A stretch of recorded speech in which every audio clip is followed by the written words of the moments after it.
하나님 말씀 마태복음 5장 1절에서 12절까지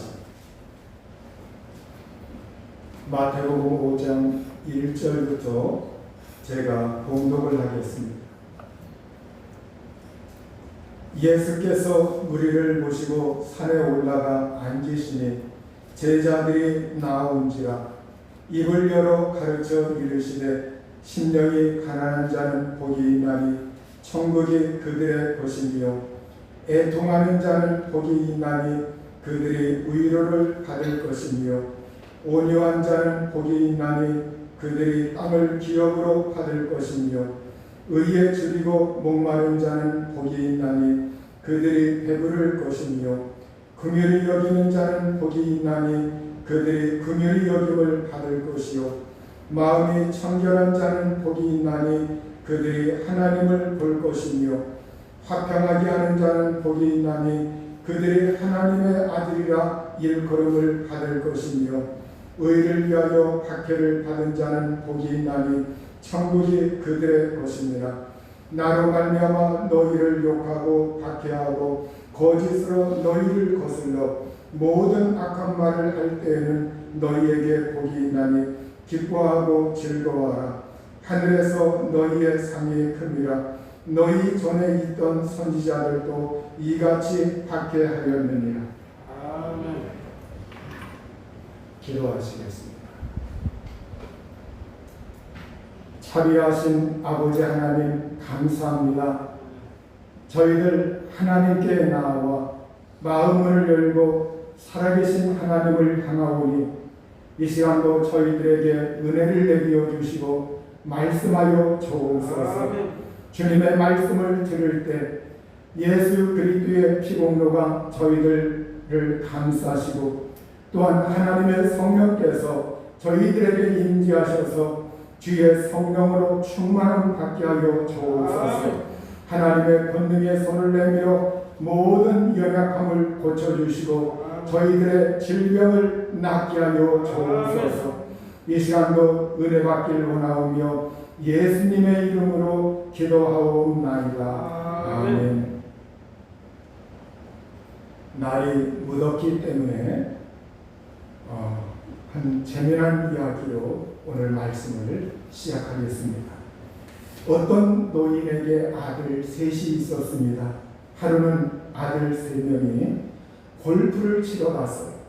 골프를 치러 가서 열심히 골프를 치고 있는데 D팀에서 보니까 앞에 3사람이 너무나 진지하게 공을 치고 있었습니다. 셋이 공을 치는데도 밀려서 D팀은 기다려야만 했습니다. 앞팀이 정말로 이 열심히 치는 그러한 모습 빨리 끝내야 될 텐데 그러면서 D팀은 마음을 조아리면서 그 매너 좋은 D팀은 기다리면서 이렇게 생각을 했습니다. 앞팀이 아마도 무지무지하게 큰 내기를 하나보다 저렇게 진지하게 칠 수가 있는가. 좀 시간이 흘러서 드디어 그늘집에서 앞팀을 만나게 되었고 앞팀 캐디에게 물어보았습니다. 도대체 얼마짜리 내기를 하는 거요? 그러자 앞팀 캐디가 이렇게 말을 합니다. 내기서 진 놈이 아버지를 모시기로 했대요. 그런 말을 이렇게 하더라고요. 여러분 요즘 세대의 단면을 드러내주는 그러한 이야기입니다. 남 얘기 같지만 결코 남의 이야기가 아닙니다. 지금 부모님들도 머지않아 그러한 세대가 될 겁니다. 효도라고 하는 그러한 말을 강조하면서 자녀들만 쳐다볼 수 없는 그러한 시대 속에서 우리는 살고 있습니다. 이때 우리에게 필요한 것이 무엇일까요? 바로 큰아들, 작은아들 이런 거 따질 게 아니라 오늘 이 시대에 우리에게 필요한 것은 긍휼이에요. 긍휼의 마음, 긍휼히 여기는 것. 성경은 예수님께서 오늘 7절 말씀에 긍휼히 여기는 자는 복이 있나니 그들이 긍휼히 여김을 받을 것이요. 이렇게 예수님께서 말씀을 하셨습니다. 긍휼히 여긴다고 하는 것, 이것은 남을 깊이 동정하고 그를 사랑하고 또 가볍게 여기고 그리고 불쌍히 여겨서 돌보아주는 것, 이러한 것을 긍휼히 여긴다고 합니다. 다른 말로 자비롭다고 이렇게 말해요. 자비롭다, 긍휼히 여긴다, 이러한 말을 합니다. 우리가 이 세상을 살아갈 때 오늘날 이 코로나라는 것도 어떻게 보면 우리가 이 세상 살아갈 때 긍휼의 마음이 부족했기 때문에 그렇습니다. 사람들 마음속에 긍휼의 마음이 있으면 서로 존중하게 되고 남을 높이게 되고, 그리고 이 존중하는 마음, 긍휼히 여기는 마음이 있으면 자연 만물들을 바라볼 때도 긍휼히 여기는 마음을 가지고 살 수밖에 없어요. 우리가 긍휼히 여기는 그러한 마음이 깃든 사람들은 자연 만물들을 바라볼 때 나무나 꽃이나 돌들이나 이러한 것을 볼 때 함부로 그것을 다루지 않습니다. 물들이나 이러한 것도 그렇고 이 모든 것을 함부로 오염시키지 않고 그걸 함부로 꺾어버리거나 이러하지 않습니다. 사람들은 그러한 자연 만물들에 대하여 동정의 마음, 긍휼히 여기는 이러한 마음이 없기 때문에 자연 만물에 대하여 사람들은 그걸 잘 관리하지 않고 함부로 대하였기 때문에 오늘날 우리가 이러한 고통을 당한다고 볼 수 있을 겁니다. 땅에 기어다니는 비물들, 생물들, 이러한 것도 우리 마음속에 긍휼이 있는 사람들은 함부로 짓밟지 않아요. 길 가다가 안 보이는 거야 어쩔 수 없지만 개미가 내 눈에 띄었다고 하면은 그것을 일부러 발로 밟아서 그것을 짓이지 않습니다. 왜? 그것도 생명이기 때문에, 그것도 생명이기 때문에 저 생명을 내가 건드려서는 안 되겠다. 저 생명을 내가 앗아가서는 안 되겠다. 우리 마음속에 이런 마음이 있다고 할 것 같으면 오늘 우리가 자연 만물들, 또 하천, 이러한 것들을 대하는 태도가 달라지기 시작해요. 자, 이러한 마음이 우리에게 있을 때 우리는 사람을 대할 때도 긍휼히 여기는 그러한 마음을 가지고 사람들을 대합니다. 이 세상에는 약자들, 가난한 자들, 병든 자들, 힘이 없는 사람들, 이러한 사람들이 굉장히 많습니다. 우리가 구약의 하나님은 어떠한 하나님이냐? 구약에 등장하는 하나님의 모습은 그 하나님은 약자를 돌보시는 하나님의 모습으로 굉장히 많이 등장하고 있어요. 사람들을 만나고 또 말씀을 주시고 그러한 이면들을 많이 들여다보면 하나님은 고아와 과부를 불쌍히 여겨라, 가난한 자를 불쌍히 여겨라, 그들에게 동정을 베풀어라, 그들을 보호해줘라, 그러한 배려의 말씀들이 구약 성경의 곳곳에 굉장히 많아요. 우리가 믿음의 조상이라고 하는 아브라함을 보면 이 아브라함이 일찍이 부름을 받을 때 바로 갈대아 우르의 땅 그곳에서 그가 부름을 받았습니다. 그가 정말로 그곳에서 부름을 받았는데 이 아브라함이라고 하는 사람, 이 아브라함은 한 곳에 정착되어서 아주 부유하게 평화롭게 그렇게 사는 사람이 아니라 이 아브라함은 우리가 이 아브라함의 그 부름이라든가 이 아브라함 그러한 것을 가리켜서 하비루라고 이렇게 말을 합니다. 하비루 출신들, 이 하비루라고 하는 것, 이것은 떠돌이라는 말이에요. 하층민이라고 하는 말입니다. 떠돌이 하층민, 이러한 사람들을 하나님께서 선택하시고 하나님께서 부르셨다는 거예요. 그래서 우리가 아브라함이나 이삭이나 야곱이나 이러한 사람들, 이스라엘이 건국되기 이전까지는 그들 조상들은 떠돌이였고 하층민이었고 유랑민이었고 아주 이 세상에서 힘이 없는 그러한 사람들이었어요. 그래서 신약 성경에서도 너희의 부르심을 보아라, 너희 중에 문벌 좋은 자가 많지 아니하고 너희 중에 있는 자가 많지 아니하고, 그러면서 우리에게 이 말씀의 배경을 우리에게 상기시켜주고 있어요.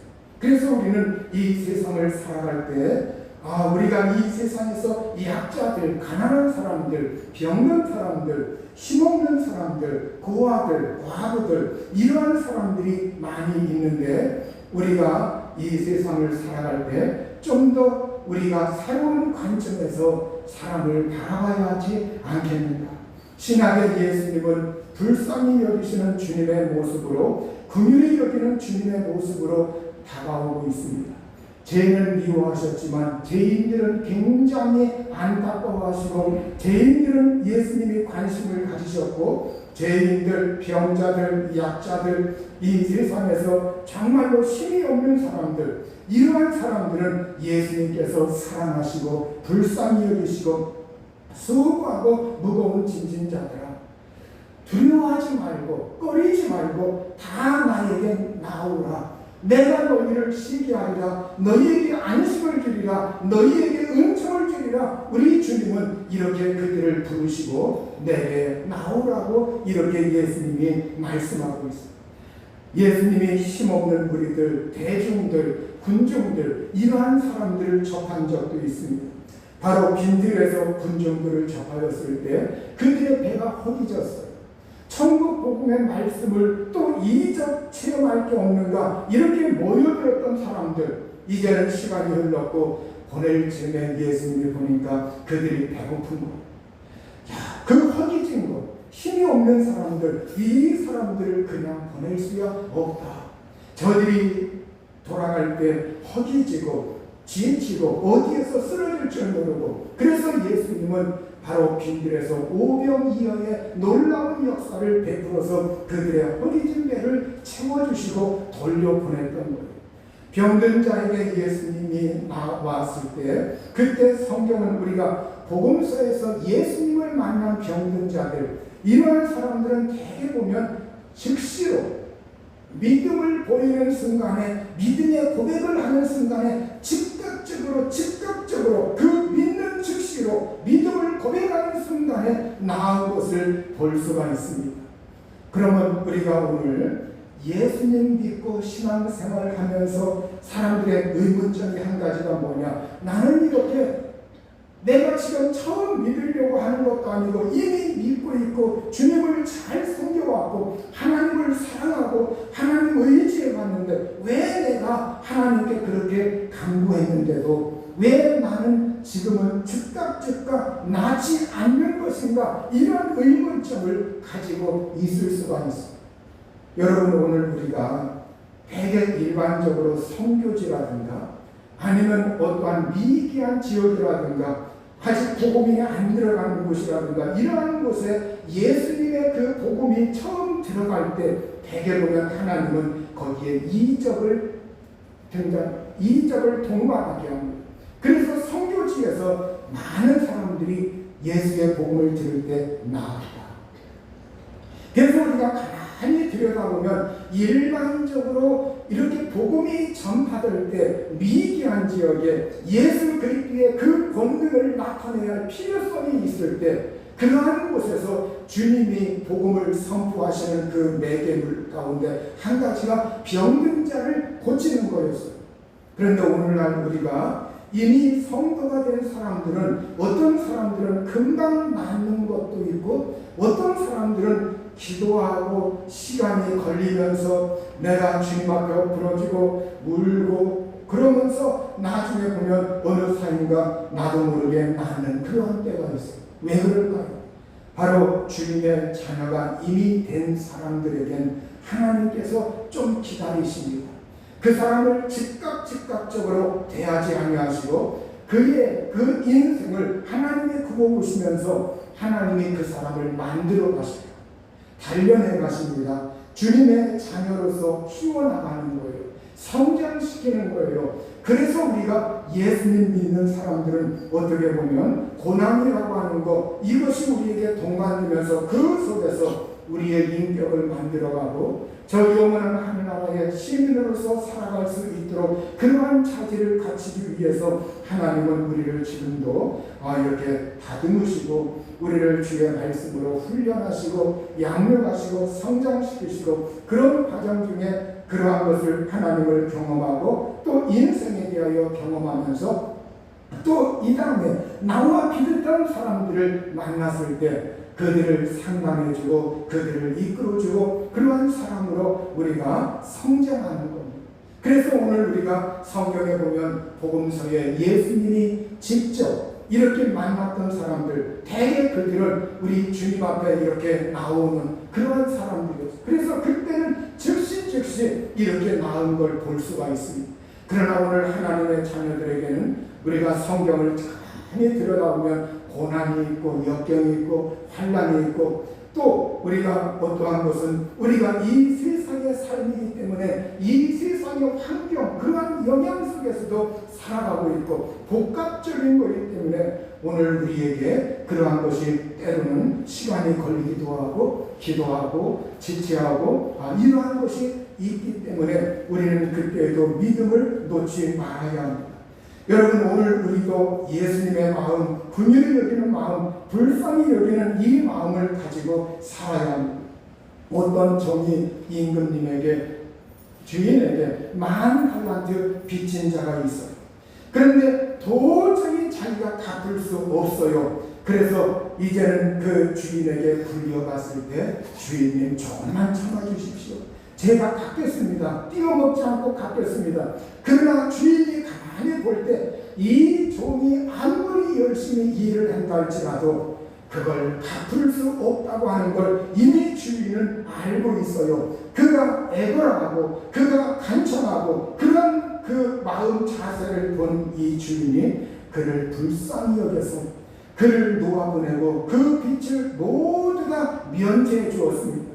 그런데 이 사람이 나가서 자기에게 100데나리온 빚진 그 동료 한 사람을 만나서 멱살을 잡고 끌어다가 모욕을 주고 그러면서 빨리 갚아라. 안 갚으면 내가 그냥 있지 않겠다. 그러면서 아주 화를 냅니다. 그때 그 동료가 여보게 친구 좀 참아주게. 내가 갚겠네. 그거 내가 띄어먹지 않을 테니까 조금만 좀 참아주게. 요새 우리 집 형편이 너무나 좀 이렇게 어려움을 당해가지고 내가 월급도 못 받기도 하고 어려움이 있는데 좀 참아주게. 그런데도 불쌍히 여기지 아니하고 옥에 가두고 그 사람을 아주 못 살게 들어요. 이걸 알게 된 주인이 어떻게 했느냐. 그를 불러다가 이렇게 말을 합니다. 악한 종아 네가 빌기에 내가 네 빚을 전부 탕감하여 주었거늘 내가 너를 불쌍히 여기고 같이 너도 네 동료를 불쌍히 여김이 마땅하지 아니하냐고 주인이 노하여 그 빚을 다 갚도록 그를 옥졸들에게 넘기니라. 너희가 각각 마음으로부터 형제를 용서하지 아니하면 나의 하늘 아버지께서도 너희에게 이와 같이 하시리라. 이렇게 우리가 하나님으로부터 우리의 죄라고 하는 것 많은 걸 탕감받았고 용서받은 우리 이 하나님의 은혜를 경험하고 알고 체험하는 우리들은 이제부터 다른 사람이 나에게 자그마한 잘못을 저질렀을 때 그것을 그들이 와서 정말로 이렇게 교제 약속을 청할 때 그걸 감싸주고 포용해주고 수용해주고 용서해주고 너그러운 마음으로 대해야 한다. 이걸 우리 예수님께서 우리에게 말씀하고 있는 겁니다. 그러면서 우리가 정말로 긍휼을 베풀지 아니하면 심판 때 너희에게도 긍휼 없는 심판이 임할 것이라고 성경은 우리에게 말씀하고 있는 거예요. 오늘 우리는 긍휼이라고 하는 것, 불쌍히 여기는 마음, 이것을 우리가 가져야 합니다. 예수님께서 그 천사들과 함께 오실 때 양은 오른편에 두고 염소는 왼편에 두고 이렇게 구분을 하신다고 말씀을 하고 있습니다. 그때 오른편에 믿음의 양들에게 이렇게 말씀을 하십니다. 내 아버지께 복받을 자들이여 나와 창세로부터 너희를 위하여 예비된 나라를 상속받으라. 내가 줄일 때 너희가 먹을 것을 주었고 목마를 때 마시게 하였고 나그네 되었을 때 영접하였고 헐벗었을 때 옷을 입혔고 병들었을 때에 돌보았고 옥에 갇혔을 때에 와서 보았느니라. 이렇게 말씀을 하셨어요. 바로 그러자 그러자 의인들이 이렇게 대답을 합니다. 주여, 우리가 어느 때에 주께서 줄이신 것을 보고 음식을 대접하였으며 목마르신 것을 보고 마시게 하였습니까? 언제 우리가 주님께서 이렇게 병들었을 때 우리가 찾아갔으며 옥에 갇혔을 때 우리가 그것을 방문했습니까? 이렇게 물어보니까 이렇게 대답을 합니다. 내가 진실로 너희에게 이르노니 너희가 여기 내 형제 중에 지극히 작은 자 하나에게 한 것이 곧 내게 한 것입니다. 이렇게 지극히 작은 자 하나, 작은 사람 한 사람, 소자, 이 작은 사람은 이 세상에서 약자를 말하는 겁니다. 힘이 없는 사람들, 연약한 사람들, 세상에서 무시받기 쉬운 사람들, 이 세상에는 되게 힘 있는 사람들, 정말 힘이 있는 사람들, 있는 사람들, 그러한 사람들 위주로 세계사도 쓰여가고 역사를 전개시킬 때 사람들은 그렇게 역사의 방향을 그렇게 잡습니다. 그러나 예수님은 우리에게 말씀을 하시길 아주 지극히 작은 자 하나에게 그들에게 관심을 베풀고 그들을 위해서 격려해주고 그들을 방문해주고 그러한 것이 곧 나에게 한 것이다. 이렇게 예수님이 말씀을 하고 있습니다. 그래서 오늘 우리는 정말로 이 작은 자, 긍휼히 여기는 우리가 오늘날 코로나 때문에 때로는 대면 접촉이 어려울 때가 있어요. 그러면 내가 교우들 가운데서도 그 사람이 불쌍하다. 그러면 어떻게 합니까? 그를 위해서 기도해줘요. 여러분, 내가 그를 대면하지 못하지만 기도해줘, 격려해줘. 그리고 만나게 되었을 때 따뜻하게 미소를 보내주고 격려해주고 힘을 북돋아주고 간절히 내가 당신을 위해서 기도하고 있다. 내가 당신을 위해서 정말로 하나님께 이렇게 중보기도 하면서 하나님 힘을 내라. 우리가 정말로 이 불쌍히 여기는 것, 이걸 다른 말로 측은지심이라고 해요. 측은지심. 우리 사람에게 사단이라고 맹자가 말했는데 인의 예지가 우리 사람에게 있다고 말을 합니다. 어질 인자, 오를 의자, 예돌의 자, 그 다음에 지혜로운 그 지자. 그래서 사람에게 이 인의 예지라고 하는 것, 어진 것과 사람과 옳은 것과 예의와 그리고 지혜로운 것, 이런 것이 사람의 본성에 있는데, 그런데 여기에서 나오는 것 가운데 한 가지, 그 인에서 어진에서 나오는 그 마음이 어떠한 마음이냐? 측은지심이라고 하는 거예요. 측은지심. 다른 사람을, 불쌍한 사람을 보았을 때 측은히 여길 줄 아는 마음, 그것이 우리 사람의 본성이고 그것이 있어야 된다. 바로 오늘 이 세상의 사람들도, 예수님을 모르는 이 세상의 사람들도 그 사람이 상식적이고 양식이 있는 사람이라고 할 것 같으면 우리가 이 세상에 있는 사람들도 긍휼히 여기는 마음, 측은지심, 불쌍히 여기는 그러한 마음이 사람에게 있어야 된다. 가끔 가다가 뉴스에서 정말로 어린아이들을 갖다가 기차 타고 막 대가지고 죽겠다. 또 학대야. 그리고 먹을 것 제대로 주지 않냐고 방에다 놓고 문 거꾸로 잠그고 자기는 여행 가고 또 여행 가방 속에다가 그 어린아이 그냥 뿌겨서 넣어버리고, 이러한 세상. 자, 그 마음속에 측은지심이 있었다고 할 것 같아요. 측은지심이 있었다고 할 것 같으면 그렇게 사람으로서 도저히 그러한 일을 하지 못해. 예수님 안 믿는다 할지라도 그러한 일을 하지 못합니다.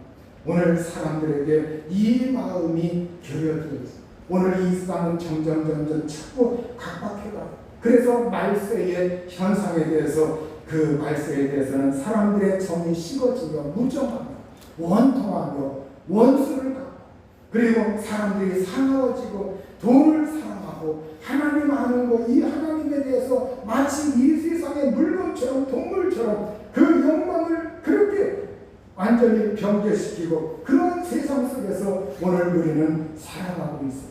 여러분, 세상은 인권 이러는데 유엔에서는 인권을 강조하면서 우리나라 정부에게 끊임없이 압력을 가하고 있습니다. 왜 너희 나라 왜 너희 나라 동성애 이걸 합법적으로 왜 빨리 선포하지 않는 거냐? 그 다음에 차별금지법 이거 왜 하지 않는 거냐? 그러면서 차별금지법 그리고 동성애라고 하는 거 이걸 법으로 만들어가지고 사람의 인권을 존중해야 하지 않느냐? 왜 세계적인 그러한 조교 추세를 따라오지 않느냐? 자꾸 압력을 가하고 있습니다. 여러분, 오늘 인권이라고 하는 이름, 사람의 그 권리라고 하는 인권은 어떻게 보면 사람이 사람답게 살 수 있다. 사람답게 살 수 있는 사람으로서의 그 대접, 인격으로서의 그 존중, 이게 인권인데 오늘날에는 어떻게 그 인권이 잘못 오용되어 가지고 인권 앞에 남녀간에도 내가 저 사람 사랑했고 저 사람이 날 사랑했던 스승과 제자 사이에 어떤 법도가 없어요. 또 사람과 사람 사이에 어떤 넘지 말아야 할 선이 없어요. 그냥 걸리면 우리가 법에 이렇게 말을 했으니까 법에 저촉되지 않는다. 우리가 좋아해서 했다. 그러면 그게 그 사람 권리라는 거예요. 인권이라는 거예요. 여러분, 이게 우리가 하나님이 기뻐하지 않는 거예요. 여러분, 오늘 우리는 인권이라고 하는 이름에 어떤 면에서는 인권을 존중해야 하는 것이 맞습니다. 그러나 어떤 면에서는 그 인권을 사람을 어떻게 보면 짐승과 같이 동물과 같이 그렇게 잘못 전락시키는 그러한 것으로 오늘날 사람들은 잘못 적용시키고 있다는 겁니다. 오늘 우리의 마음속에 치근한 마음, 긍휼히 여기는 마음, 이러한 마음이 있다고 할 것 같으면 우리가 다른 사람의 인격을 내가 무참하게 짓밟지 않아. 그 사람의 생명을 앗아가지 않습니다. 또 그 사람이 나를 싫어하는데 그 사람의 어떤 선을 내가 마구 넘지 않습니다.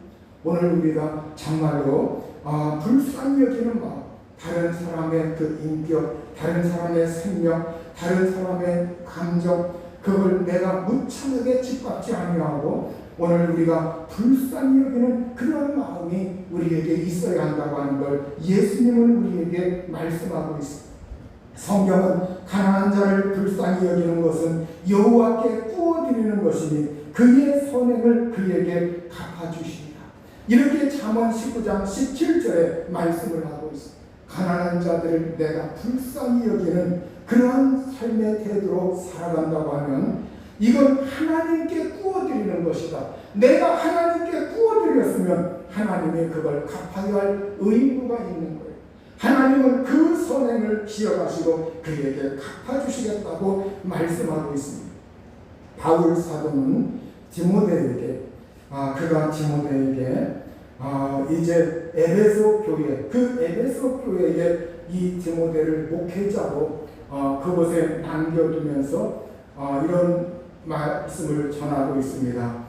아시아에 있는 모든 사람이 나를 버린 이 일을 네가 아나니 그 중에는 부겔로와 호모게네도 있느니라. 원하건대 주께서 오네시보로의 집에 긍휼을 베푸시옵소서. 그가 나를 자주 격려해주고 내가 사슬에 매인 것을 부끄러워하지 아니하고 로마에 있을 때에 나를 부지런히 찾아와 만났습니다. 원하건대 주께서 그로 하여금 그날의 주의 긍휼을 잊게 하여 주옵소서. 또 그가 에베소에서 많이 봉사한 것을 네가 잘 아느니라. 이 에베소는 소아시아의 서부 에게 연안에 위치하고 있습니다. 이 에게 연안에 있는 소아시아의 그 서부 쪽에 에게 연안에 있는 이 에베소 지역, 이 에베소 지역은 그 당대에 가장 소아시아 지역 쪽에서 발달하고 있던 그러한 도시였습니다. 그런데 이 에베소 지역은 일찍이 구약 시대로부터 유대교 회관이 있었고 바울이 2차 전도 여행 가운데 이곳에 들려서 그곳에서 복음을 전하고 얼마 후에 바로 떠났습니다. 그리고 나중에 이 바울이 또 3차 전도 여행 때 이 에베소 지역에 와서 그곳에서 2년간 머물면서 회당에 들어가서 복음을 전하였고 두랄로 서원에서 복음을 전하였습니다. 그래서 이 2년 동안 동안 이 바울이 관심을 기울이고 그곳에서 성경을 강론하고 복음을 전파하면서 그곳에서 믿는 사람들이 나오기 시작했어요. 그래서 이 소아시아라고 할 때 우리가 지금의 터키 그 지역을 가리켜요. 그래서 여러분 터키의 기독교 유적이 굉장히 많이 있다고 하지 않습니까? 그러니까 우리가 정말로 바울이 2년 동안 그곳에서 복음을 전하면서 이때 이제 이 무렵에서 복음을 이렇게 받고 그 사람들이 흩어지고 이 터키의 소아시아 지역에 흩어져서 그때 에베소, 서마나, 버가모, 두아디라, 사데, 빌라델비아, 라오디게아 이 7교회가 이때 세워지게 돼요. 그리고 사도 요한은 반모섬에서 그 서쪽에 있는 그 섬에서 반모섬에서 하나님의 계시와 환상을 받고 그걸 보게 되고 그리고 마지막 되어질 일들에 대하여 그가 성경으로 기록한 것 이것이 요한계시록으로 남아 있습니다. 그런데 이 바울 당시에 바울이 복음을 전할 때 에베소 지역의 사람들이 복음을 열정적으로 받아들였어요. 환영했습니다. 정말 주님의 말씀을 사모했습니다. 그러나 바울이 죽고 세월이 지난 다음에 사도 요한이 등장한 그 무렵해가지고는 어떤 일이 있었느냐? 이 에베소 교회가 바로 니골라당의 그 행위로 책망을 받았고 너희가 주님을 향하는 처음 사랑을 버렸다. 그러면서 그 처음 사랑을 되찾아라. 그러면서 책망을 받은 교회가 에베소 교회. 여러분 이것을 볼 것 같으면 우리가 오늘 내가 주님 사랑한다고 하는 거 이게 변치 말아야 하는데 어떤 사람들은 세월이 가면 이게 변하는 사람들이 있다는 거예요. 여러분 바로 이 아시아에 있는 모든 사람이 나를 버린 이 일을 네가 안 하니 디모데 네가 알고 있다. 이게 뭐냐? 바로 이제 지금 사도 바울은 앞으로 1, 2년 후에는 이 세상에서 생을 마치게 돼요. 그래서 이 말씀을 이렇게 전할 때 이 바울의 인생에 말년에 놓여 있었어요. 1년 후에는 주님의 부르심을 받아서 이 바울이 떠나게 되는데 근데 그 당시에 바울이 정말로 젊어서 복음을 열정적으로 전할 때 사람들이 환영했는데 그런데 세월이 흐르면서 어떻게 했느냐? 아시아에 있는 그 모든 사람, 바울은 모든 사람이라고 표현하고 있어. 나를 버린 이 일을 네가 알고 있다. 그리고 그 가운데 부겔로와 허모게네라고 하는 그러한 사람이 있는데 이 사람들은 바울이 정말로 공경에 처했을 때, 재판을 받을 때 어떤 자기들의 그 말로 복음을 변호하고 바울에 대해서 좀 변호해 주었으면 좋았을 텐데 그들은 오히려 그리스도의 복음에서 이탈해서 배신하고 배교하고 그리스도의 복음에서 떠나고 바울에게 상처를 안겨주었던 그러한 인물들을 바울은 여기에서 지적하고 있는 겁니다. 그러니까 오늘 우리가 이렇게 복음을 처음 받아들였으나 나중에 보면 그 지역이 황폐해지고 그리고 이 복음이 나중에는 정말로 꽃을 피우지 못하는 걸 볼 수가 있어요. 오늘날 우리가 터키 지역을 보면 그쪽은 이슬람권으로 형성되어 있지 않습니까?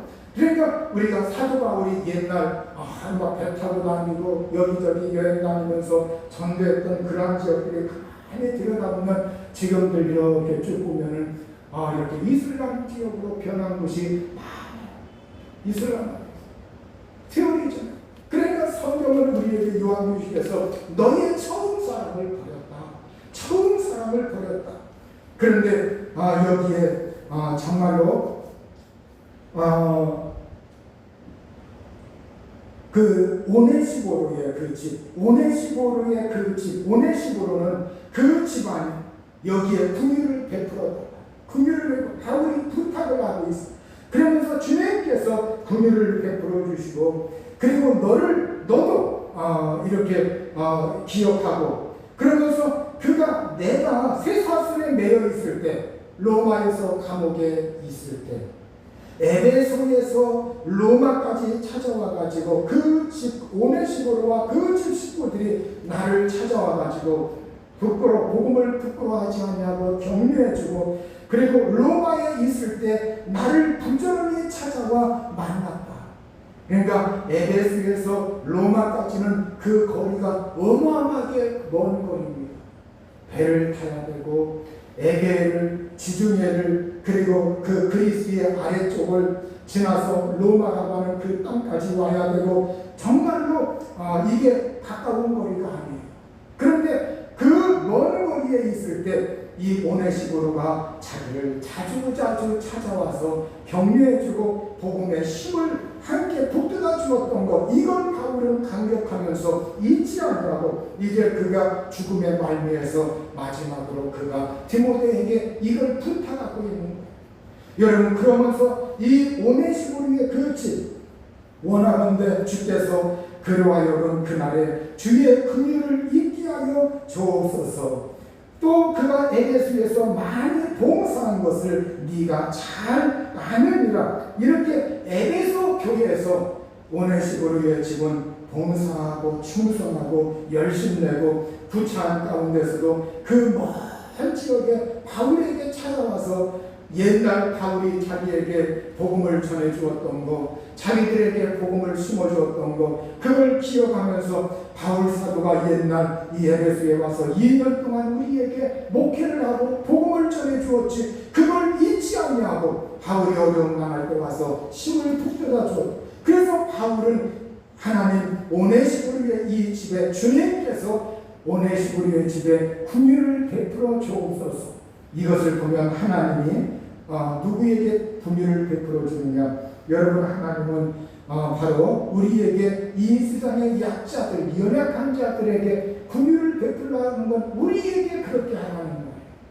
그리고 하나님께서 어떻게 하시느냐? 누구에게? 오늘 그러한 긍휼을 베푼 사람들, 또 주님의 일에 힘을 쓴 사람들, 복음의 일에 협력한 사람들, 하나님께 열심히 봉사한 사람들, 그러한 사람들에게 하나님께서 긍휼을 베풀겠다고 하는 하나님의 말씀이십니다.